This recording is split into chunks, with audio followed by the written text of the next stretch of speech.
I was diagnosed with osteoporosis in the sixth grade, which is pretty rare for such a young child to be diagnosed with actual osteoporosis. Before that, I had asthma, so I was using inhalers.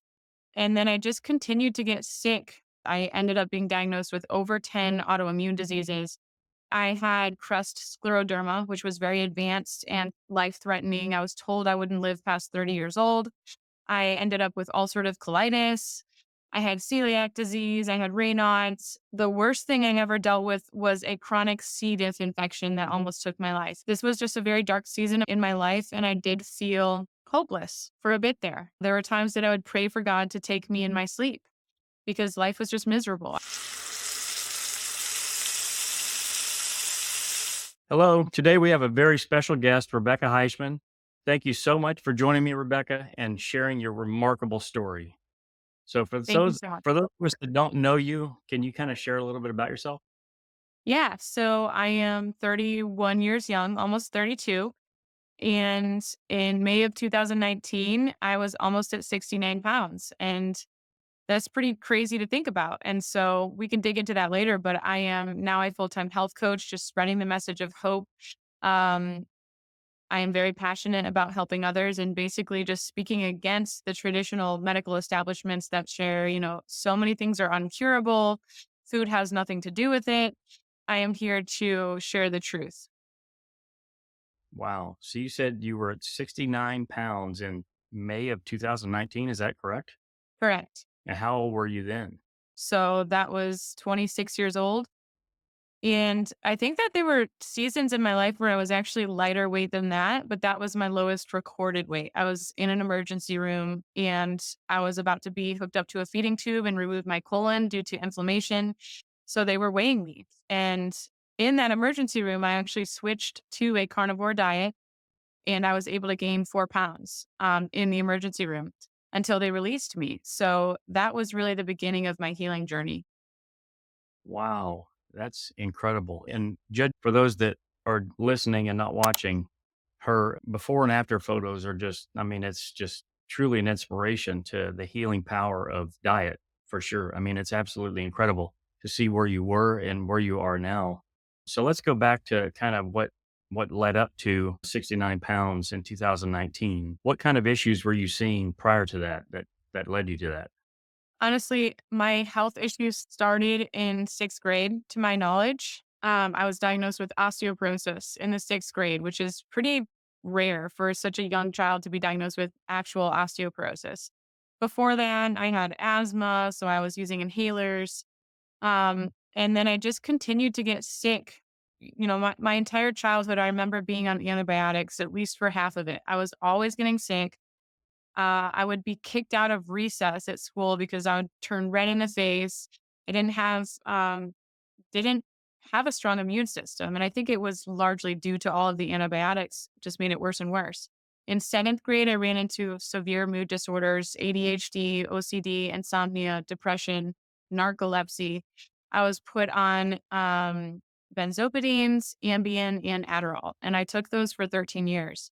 And I will say that they, masked the symptoms, but they also stole a lot of my personality. So, and anyone listening or watching, I'm sure you can relate. If you've taken any such medications, you just kind of feel like a zombie.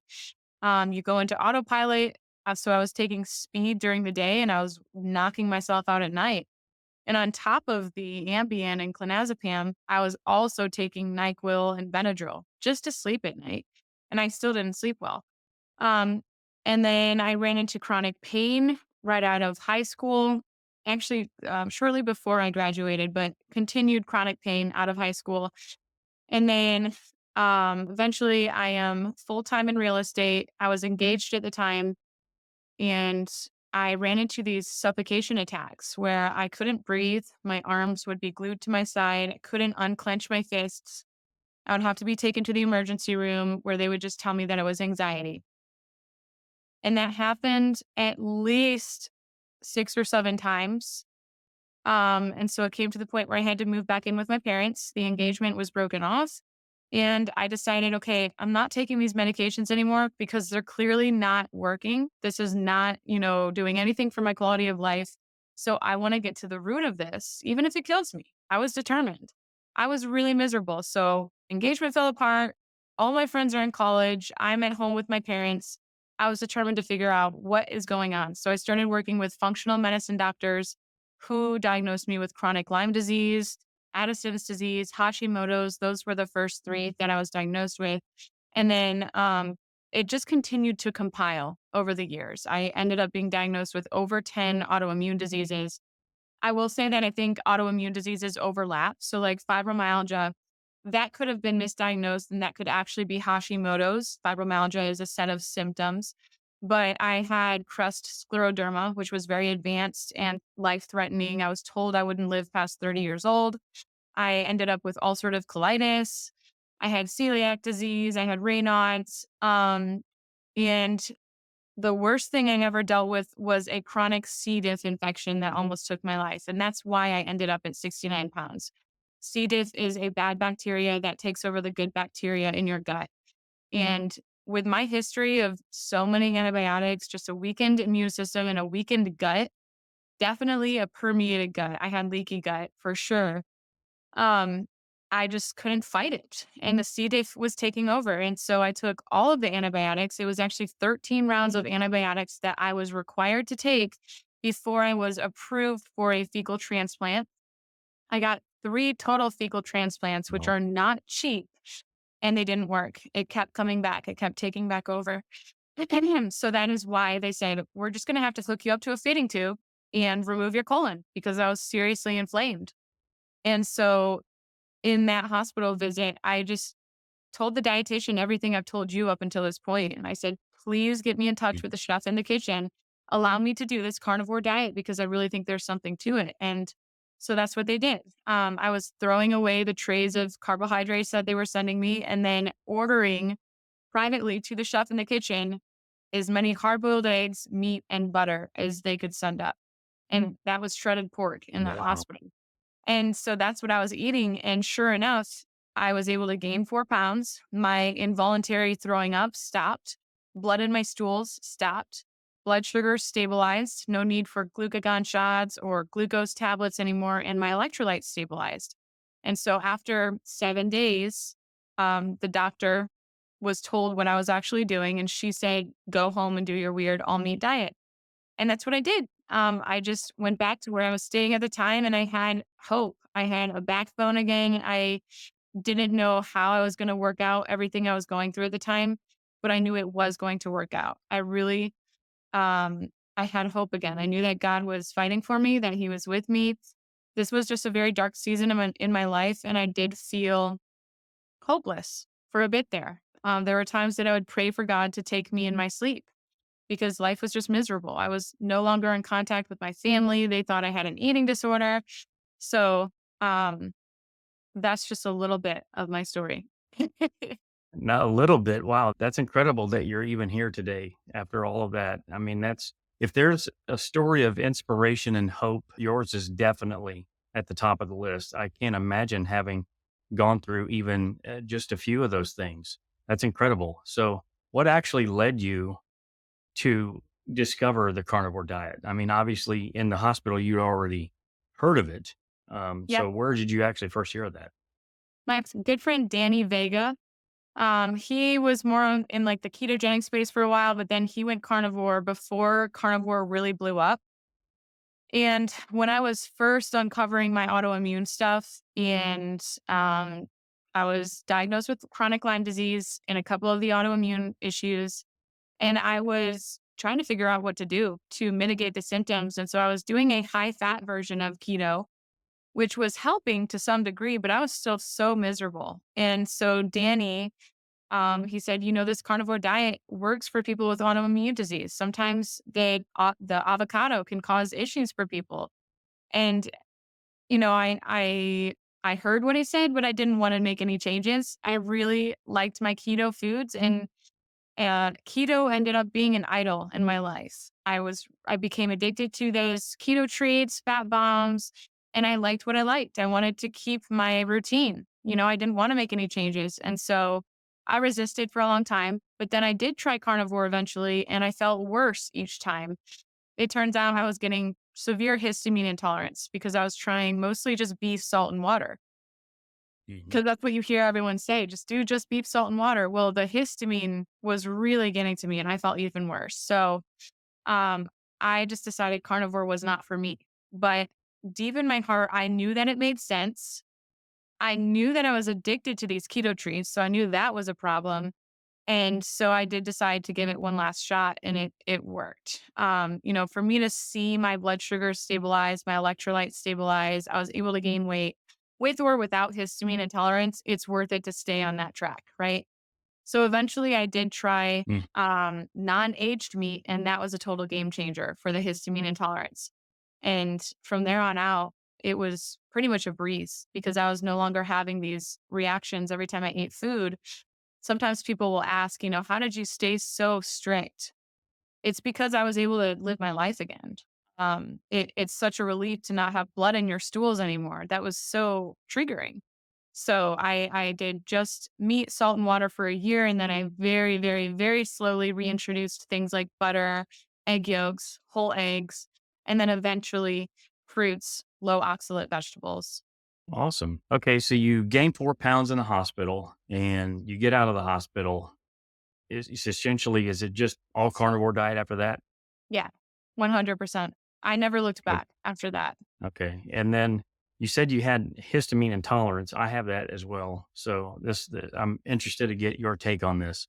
So non-aged meats, what does that mean? Did you have to go to the level of like Michaela Peterson where she has to order special food that's essentially like flash frozen right after it's Yeah. harvested, or I wasn't, ordering special food, but I found a special company. So this company is called Billy Doe Meats out of Hoffman Estates, Illinois, and they are non-aged and everything's frozen. It's a lot of lamb, goat, veal, which are smaller animals, so they're naturally gonna be less histamine than beef. Um, Mhm. and it's also very fatty. So for me, I needed a very high fat ratio, being severely underweighted, and I did need some therapeutic ketones as well. And so, their lamb chops are untrimmed. You've got a fat cap like this thick. It's huge. So that made it a lot easier to not have to add extra fat to get that high fat ratio. And so that was amazing. And then I did cook everything from frozen to further lower the histamine content. I later on discovered that you could use kidney or sweetbread to use the DAO, diamine oxidase enzyme, which can help to process histamine. But I honestly did not need that. All I needed to do was to cut out the beef. I did not tolerate beef for probably a year and a half. Now I can eat beef and high histamine foods, and I don't have any intolerance. So it does get better, but definitely reducing as much as possible was very necessary. So the histamine intolerance, was that linked to any autoimmune condition? It could have been, but I honestly think it was just a matter of introducing way more protein than I had ever had in my whole life and doing it with mostly beef, which is aged. So it was more histamine than my body had ever been exposed to. And I think the bucket just got full and it needed to be emptied. I think that's what's going on with a lot of people. Histamine intolerance can have different roots. So it could be copper deficiency, vitamin C deficiency. But I think for me, it was just a matter of finding how to significantly increase the animal proteins that I was eating while keeping it low histamine. So in the list that you sent me, you said that you were diagnosed with degenerative disc disease at sixth and seventh grade. Can you Yep. tell us a little bit about that? That is when I started running into the chronic pain the first time. I went to a chiropractor, I did dry needling, I did acupuncture, and that pain continued all throughout high school. As I mentioned, I ended up in physical therapy. I've been to physical therapy probably 7 times, and it didn't work until I got my nutrition right. So that degenerative disc was discovered during one of those suffocation attacks when I went to the hospital. That's when it was discovered in the emergency room. And they said, well, this could be causing it. I was also diagnosed with costochondritis, which is inflammation of the chest tissue in the emergency room there. But that was just surprising as well because that's something that happens actually naturally to all humans generally as you age. The cushion between your um, spine and vertebrae just lessens. But mine was bad. It was like bone on bone. And so that was definitely causing me more pain. And that has been restored. So I've gone back and gotten scans after my nutrition, after restoring everything, and it looks so much better than it did. I've also reversed scoliosis, the curvature of my spine. So a lot of these things I was told were not reversible to any degree. But it turns out if you heal your body and you start using proper um, movement and form and get my range of motion back, I can actually protect my spine and shift it back into place. So that was pretty awesome. Wow. So essentially, our bodies want to heal, right? So is there anything that you did specifically to help these conditions get better? Or was it simply just nutrition, feeding your Yeah, body the right things and it fixed itself? that's a great question. So I am a woman of faith, and I really like to share that God is the healer and meat is the medicine. So the nutrition is a totally necessary piece, but I wouldn't even have made the decision to surrender my basically addiction to the carnivore or the keto treats and the keto foods and try something new if it weren't for God really twisting my arm and saying, look, you're trusting this diet more than me and it's not serving you. I was, near my deathbed. So that's a big part of my healing journey. And when I started to heal, I got into affirmations, scriptural affirmations. So just speaking the truth over myself out loud. That was very challenging because when you hear yourself, it's one thing to think of something and to believe it or believe an idea. It's another thing to speak it out with boldness and with confidence. You actually start to question, what do I really believe? Do I really believe that I'm healed by his stripes? Do I really believe that I can do greater things than Jesus did? Because that's what the Bible says. And that challenged me. And so that was the process of renewing my mind, doing scriptural affirmations. I did them 3 times a day, every day, until I believed it were true. So the power of spoken word is really, really significant. Whether someone believes in God or not, this has just been proven by science time and time again. So I used that. And then I just used little tweaks and tips here and there. And I was struggling with binge eating for a long time. And so to break through that, I would always go for a 5 to 10 minute walk after each meal. There was always that urge to overeat, especially later in the day when ghrelin is up. So I would go for a walk, reassess, am I really hungry? Um, just little things like that to stay accountable and stay consistent with the diet were really, really helpful for me. Awesome. Yeah, I love that. The daily affirmations. That does seem to be really powerful for people. You were doing a little bit of exercise with getting around and walking. Was there any other kind of exercise that you were doing to help things along? Yeah, once I hit 100 pounds, I got into the gym and I started using the machines. I was not comfortable using free weights yet, just because my form. I was in physical therapy as I was building back these muscles. I was also breaking up scar tissue from the scleroderma, so restoring my range of motion and things like that. So I got into the machines at the gym eventually, but I really started with body weight exercises even before that. I really wanted to do it right. So I focused on form. I instead of just walking, I would go for walks with a backpack full of frozen meat, or I would do body weight squats with that. So just adding resistance to my body, adding resistance to my joints and my bones helps to build muscle. And then eventually I did get into free weights and eventually I got into CrossFit. And that's my favorite form of exercise these days. That's awesome. So did I hear you right? You said you had frozen meat on your back? Yes. Yeah. That was during 2020 when all the gyms closed down. And I was like, I've gotta work my muscles somehow. And I had frozen meat. So I took walks. That was just my weighted vest that I could afford at the time. That is awesome. That's like the most diehard carnivore thing I think I've ever heard. That's even more diehard than Anthony Chafee. Oh, man, and I'm flattered. So let's go back to the faith part a little bit. So do you feel like nutrition has played a role in improving your faith or emboldening your faith or your connection with God? Yes, because it was something he was requiring me to do. my changing my nutrition was an act of obedience. And so, yes, in that way, because when you obey God, you also reap the blessings of that relationship. If I were to walk in disobedience, I probably would not be alive to tell my story right now. I was digging myself into a hole, into my own grave. So in that way, yes, but then also just the clarity that people talk about zero carb Zen. It is a real thing. You do have mental clarity. Your brain runs so much more efficiently on ketones versus glucose. And when the inflammation is lower, there's just so much more room to really reach your full potential. For me, I never thought I would be sharing my story on multiple platforms or hosting retreats for strangers I've never met before.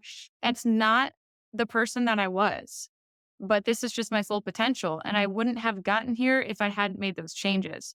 And I do consider that a spiritual thing. That is me as a person, as my soul. Um, and that it's like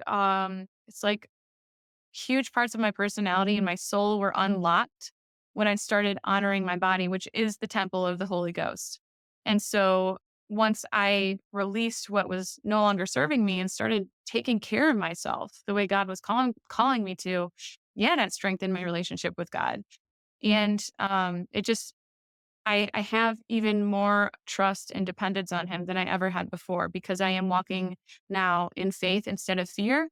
And I'm also surrendered to Christ. It's one thing to call Jesus your savior. It's another thing to call him Lord and Savior. And so that's a big shift for me. Um, and then I will also say that just my relationship with food in general has changed. I'm grateful to God for my food, whereas before it was like I was using food to cope with life. I was using food to desperately try to gain weight. Again, I'm walking in faith instead of fear. So even my relationship with food has changed where I'm grateful to God for providing this animal who lived a happy and healthy life. And now it's helping me to live a happy and healthy life. I never had any type of honor in the food system before that, but I can actually be grateful for that now too. Yeah, I love that. So you had mentioned in some of your other videos that I watched about food freedom. Can you kind of tell us a little bit about that? What Yeah. food freedom is for you? For me, so it's definitely not what we see a lot of influencers on Instagram. At least I see it. Drives me crazy. People saying food freedom is eating a donut for breakfast and not purging afterwards. I don't think that's food freedom necessarily. It could be, but that still doesn't seem healthy to me. Food freedom is freedom to live your life without revolving around food. It's eating your meal without thinking about your next meal. It's knowing when you're done and being able to put down your fork before your plate is empty. Things like that. And then also not using food as a coping mechanism, which I believe a lot of people do. It's a healthy relationship with food. So I have reintroduced other foods. I eat homemade sourdough bread now. And that's really, really significant because sourdough bread used to be a total trigger for me. That would be a total binge food. So would popcorn, so would apples, so would granola. I can eat three of those four things without being triggered. I really don't touch granola because I usually go overboard with it. But the other things I have freedom around and I don't feel like it's like I can't stop, you know? And there are days where it's just like, nah, I'm good. That's freedom. It doesn't, I'm not in bondage anymore. I don't need them. I enjoy them, but I'm not in bondage. And what I need every day is our animal proteins and fats. I feel best. I thrive on those. Um, I should really say what I need is Jesus, but that's what I feel best eating because that's what we were created to eat. And if I Hmm. need to fast, then I can fast. So food freedom is living your life without it revolving around food, where I think a lot of people struggle with that, or even what that means to them. Yeah, I agree 100% on that for sure. The food freedom is just being able to be in the same house with all these other foods that other family members eat and not be tempted by those. And yeah, it's incredible. I never thought I could ever be in that place, but yeah, like you, it's a wonderful feeling. Yeah. So you had mentioned that you do retreats now. So can you tell us a little bit about that? Yeah. So this is a long time. dream of mine since I was younger, actually. I've been wanting to host health retreats, and my first one was in 2021, and then I've been doing 2 per year since then. We took a break this spring because we just had our baby, but we're hoping to do one in the fall. If not the fall, hopefully this upcoming spring in the next year. They're just carnivore retreats, animal based. I do have some carnivore based ketovore treats like my carnivore brownies, milkshakes, pumpkin pie, things like that. But it's a lot of meat and it's a lot of Billy Joe meats, which is the meat that I healed eating. And I'm very intentional with what I am sharing with the guests. I want them to feel better on this retreat and have breakthroughs. So it's a time for fellowship. It's different than these big conventions, which are awesome, but I don't think leave a lot of room for really some life changing conversations that can be had in a smaller, close knit setting. So that's what we are providing. Awesome. I love that. And especially the closeness and the intimate part of it. Yeah, I think that can have much more impact than these big, conventions and things like that. So do you have any information about ones that are coming up or still yet to be planned? Still yet to be planned. We're hoping to do from our new home in North Carolina. So, where my husband is doing a ton of projects every single day. He's pretty amazing. So, we're just getting this place ready to host people. Right now, I don't think we could host more than 8 people, but I think a lot of people would like a group that small. We've done anywhere from 9 people to 50 people. And so, the next one is probably going to be pretty small, most likely in North Carolina because we don't want to do a lot of traveling anymore, especially with our little one. So I would just say look out on my Mhm. Instagram platform. I will be announcing it. But if anyone wants to shoot me an email to notify them, I do have a list of emails for people who want to be notified first.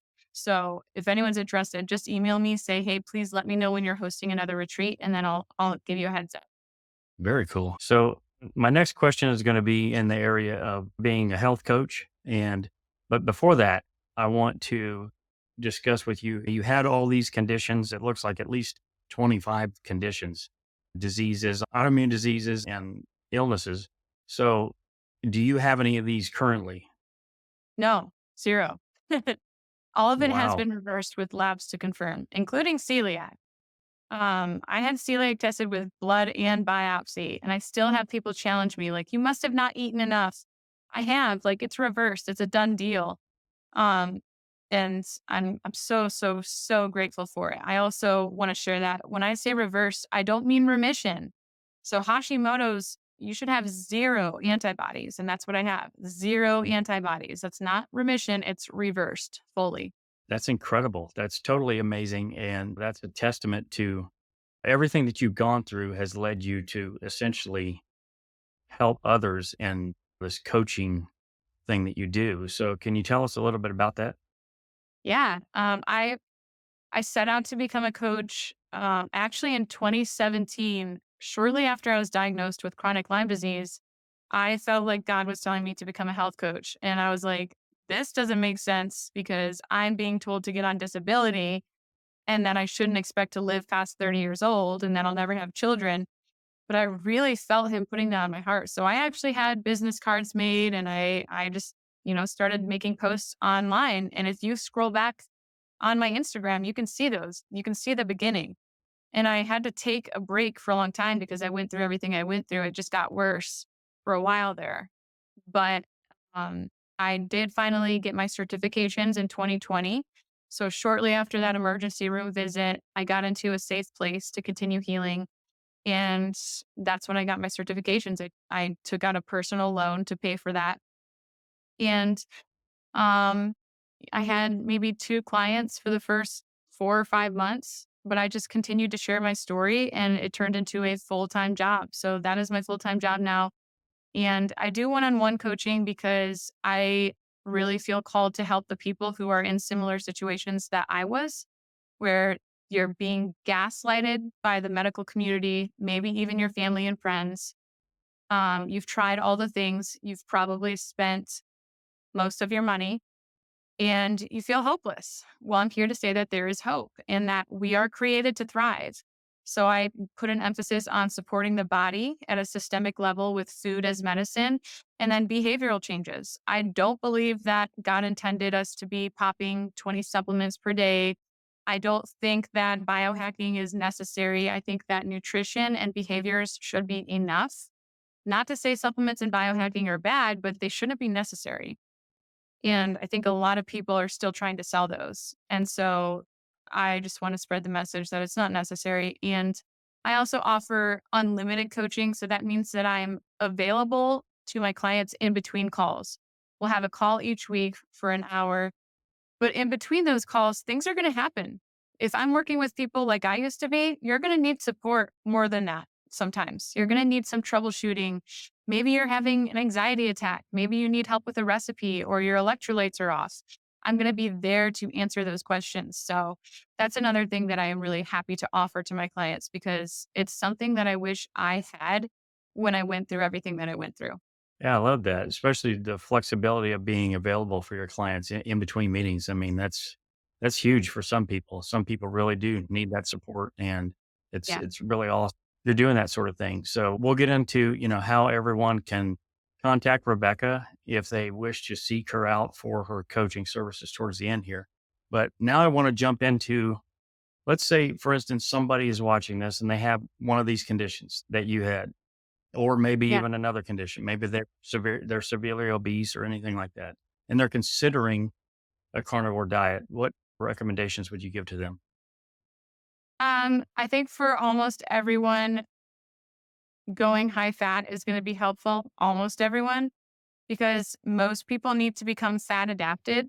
If you're already on a ketogenic diet and you're already fat adapted, maybe just removing the high oxalate vegetables is all you need to do. But I think for a lot of people, your body is relying on glucose and you're not making any progress because of that. Burning glucose for fuel in itself creates oxidative stress.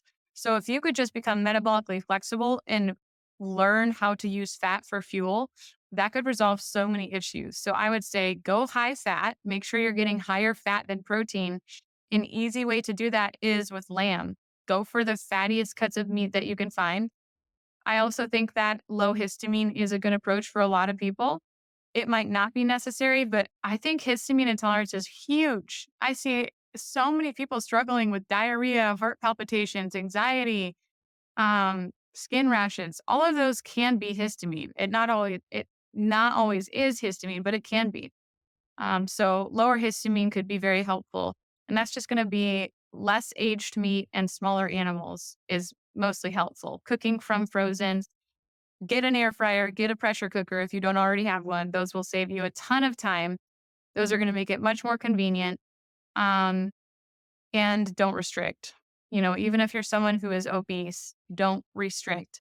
Our bodies have built in mechanisms, one of them being leptin, that are going to dictate our optimal weight. So if we just support the body properly, it will do it naturally. You will lose weight if you need to lose weight, and you'll gain weight if you need to gain weight. And that can get complicated when your hormones are healing.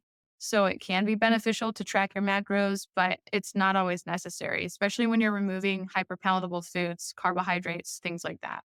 So obviously your diet has changed somewhat if you're eating sourdough bread. So what's a typical day look like for you now? Right now, looks like eggs, pasture raised eggs. We have fresh eggs from around the corner, so that's super exciting. Sometimes I'll put cottage cheese in my eggs for extra protein. And then I always have meat at breakfast. It could be lamb loins, it could be bison breakfast sausage, could be lamb bacon. And then I have been having sourdough toast the last couple of days. And then I enjoy yogurt with berries. But it's always going to be animal protein. So, like, my meat this morning is smoked salmon with my eggs, which honestly, I feel like smoked salmon adds sort of a nice umami flavor to your eggs. If you want to do cheese, but you don't want to do dairy, smoked salmon with scrambled eggs is a great combo. And then I only eat 2 meals a day. So, for dinner, I either have elk burgers, bison burgers, some cut of goat, maybe goat chops. I have bison stew right now that I've been living on for like 5 days. Oh, wow. That sounds incredible. So this kind of leads me into, as you're talking about what you're eating, I'm thinking, well, it might be good to know also what you ate during your pregnancy. Oh yeah. Yeah. So I was mostly animal based. I was having some apples. I would have sourdough every now and then. I did not eat a lot of sourdough during my pregnancy. I definitely 100% believe that I did not experience nausea because I had stable blood sugars. And so I really, really focused on always getting more than enough protein, literally more than enough, because I believe you need more during pregnancy. So I was eating eggs. I could not go a single day without eating eggs. That's how I got my folate, at least 4 eggs a day, sometimes six. I did poached eggs and lamb bacon for a long time. I did the bison breakfast sausage. It was very similar to what I'm doing right now, but with maybe less carbohydrates. I was being pretty sparing with the bread, and right now I'm just on a streak with toast, and have no issues with it. So, pregnancy was animal based, pretty high fat, and plenty of protein. Plenty of protein. And I have been eating plenty of protein, honestly, since I went on this carnivore journey. That was one of the main changes for me, was no longer fearing that protein was going to turn to glucose in my bloodstream. At some point, you just have to bite the bullet and decide I'm going to nourish myself instead of being triggered by this number on the glucometer. And if you stick with it, you will become more insulin sensitive and your body will learn how to utilize that protein. Um, I won't go down that rabbit hole, but pregnancy was animal based with low carb, low oxalate, garnish, and variety here and there. I love that. So I'm sure everybody's wondering, how did the baby turn out? Oh, he's Healthy? amazing. He's perfectly healthy, strong. He's already trying to stand. He wants to stand all the time. He's 2 months old, exclusively breastfeeding. And that has been no issue with that as well. He's sleeping through the night. He'll feed maybe twice, but he just goes right back to sleep. He's getting more and more alert during the day. He's trying to talk to us. Um, I can't think of a single thing wrong, like he's perfect and he's really stinking cute. He is. I've seen the pictures on Instagram. He's very adorable. Thank you. So I do selfishly want to go back to your scleroderma. So can Sure. you kind of tell us a little bit about that? So I have a family member and also a friend that has this condition. So I'd like to, maybe learn a little bit more about your experience with it, and Yeah, because you said that was one that I think you said that you would not live to be past 30 as a that's result of. right. Is that Yeah. I had multiple doctors tell me that, and they were not in communication. So I really thought I wouldn't, for a while, I didn't think I would make it this far. So scleroderma is a condition, autoimmune condition where your body is attacking its own connective tissue, essentially. Definitely connective tissue disease. And it usually manifests as hardening of the skin on the outside. I think that's more common. For me, I had a variation called crest scleroderma. And so I was like, part of my lungs have built up scar tissue. There's still a little bit there, but it was just taking over my internal organs. And so it would have maybe suffocated me to death. I'm not sure how that would have happened, but it was rapidly increasing and it had to be stopped in its tracks. And so I believe that healing and sealing my gut was the ticket. I believe all autoimmune disease comes from a leaky gut, a permeated gut, because we're not going to have immune responses without things leaching through into the bloodstream to cause that immune response, typically. So for your friend and whoever focus on healing and sealing the gut, and you cannot do that without animal foods. It's just as simple as removing the interference from me. It was the oxalate largely. I was already doing keto, but I had to remove those high oxalate items. I was still eating spinach, turmeric, things like that, black pepper, just assaulting my gut and my whole body. And then also getting enough protein and animal fats. Those saturated animal fats are going to be huge for healing and sealing the gut. And then something that also helped with the scleroderma in the recovery process, yes, I stopped it, but like I mentioned earlier, I had scar tissue. So in the back of my neck, upper back, neck, it was really it was just scars, deep scars. And I did not have, mobility in my upper back. So I did physical therapy, and then they also did something called Graston therapy, which is similar to gua sha. You just use a tool and you scrape away those scars and you break up that tissue. And then it brings blood flow back into the area. So that was a process that also helped me to get back my range of motion and literally reverse the damage. Wow, that's incredible. Yeah, it's the diagnosis that my family member got. I mean, it wasn't fun, and you almost feel helpless and hopeless because the nutrition aspect of the medical industry is it seems like it's non-existent, and that's why I'm thankful for folks like yourself that really dive into these things deeply and have experienced it as well. I'm not happy that you had to have experienced it, but I'm thankful that you have and that you can now help others in this regard because it just seems like there's so many people that are hopeless with diagnoses that they have and they just don't know where to go. So I'm Right. definitely interested in connecting them with you so they can get that help that they need. So that brings me to I know you're affiliated with Steak and Butter Gal, Bella. So can you tell us a little bit about that? Well, I've known of Bella for a long time. But she invited me to do, like, monthly question and answers in her community. So, I'm not one of her official coaches, but I am I think she calls me, like, a resident expert. So, I come in there just like Anthony Chafee does once a month.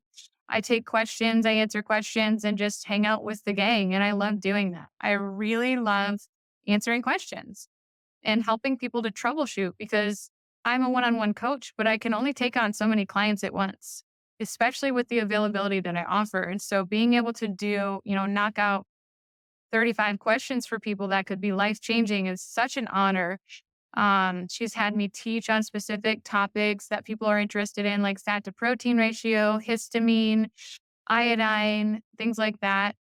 So that has been such a treat and really good for me too. Just practice being a presenter, being a good teacher. I always have room to improve, so I really appreciate that opportunity. I love that. That's awesome. So for those that are looking to get in touch with you, where can they get in touch with you at? I am on all platforms at Tailored Keto Health. So my website is tailoredketo.health. Instagram is Tailored Keto Health. Same for YouTube. And then my email is Rebekah@tailoredketo.health. So that's where you'll find me. Awesome. So do you have any closing thoughts that you want to share before we go? Um, gosh, I mean, I have a lot of thoughts. I think that, You're awake. this conversation was so good. You asked a lot of really good questions, and I love talking about the food freedom, especially because I think that a lot of people believe, I believed that, look, if I make it out of this alive, I'm going to have to stay carnivore for the rest of my life. But that wasn't the case. I truly believe that you can heal and then successfully reintroduce other foods. That doesn't mean I throw everything out the window. I don't touch seed oils. I still have my boundaries, but I do want people to just know that there is hope. You can turn that thing around and then go further than you've ever gone with your health and nutrition. So I would just encourage people to never, never, never give up because I've definitely been in the position where I felt things were hopeless. I was too far gone. And that's if you're still here to hear this message, then it's not too late. I love that. Yeah. The name of my channel is Carnivore Today. And obviously, that's a big thing that I support and will until my dying breath, because that's something that saved me from a lot of conditions and even a brain injury that I had that's completely 100% healed after 6 years, which is totally amazing and incredible to me. But that doesn't stop me from wanting to reintroduce foods.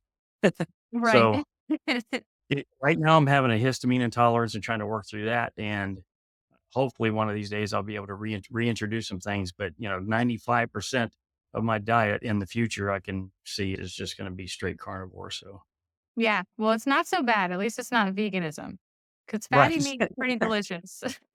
Right. Yeah, for sure. So, yeah, that's funny you say that because prior to going carnivore, I was doing raw vegan diet for 2 Oh years. my goodness, wow. It actually made my autoimmune condition vitiligo worse. Um, Oh, sure, I'm sure. that's what made me search out and find the carnivore diet because Rogan has vitiligo as well. And he said it was reversed with a carnivore diet. And I thought, what the heck is carnivore diet? So I went down the rabbit hole and here we are. But I was on the vegan diet because I was doing it in solidarity with my business partner that had cancer. And he went on that protocol because somebody told him that's what they did. And they don't have cancer anymore 17 years later. So Praise it God. wasn't because I love vegetables. I hate Gotcha. vegetables. So, Well, I admire yeah, your motive there. That's awesome. awesome. So, Rebecca, it's truly been an absolute pleasure to get to know your story a little bit more. And hopefully we can connect again in the future. And I truly appreciate you for being here and sharing everything with everyone. And I'll link everything in the description below for Rebecca's contact information. So if you need personal coaching, one on one time, Rebecca will be more than happy to help you out. So thank you so much, Rebecca. Thank you so much. God bless you. Thank you.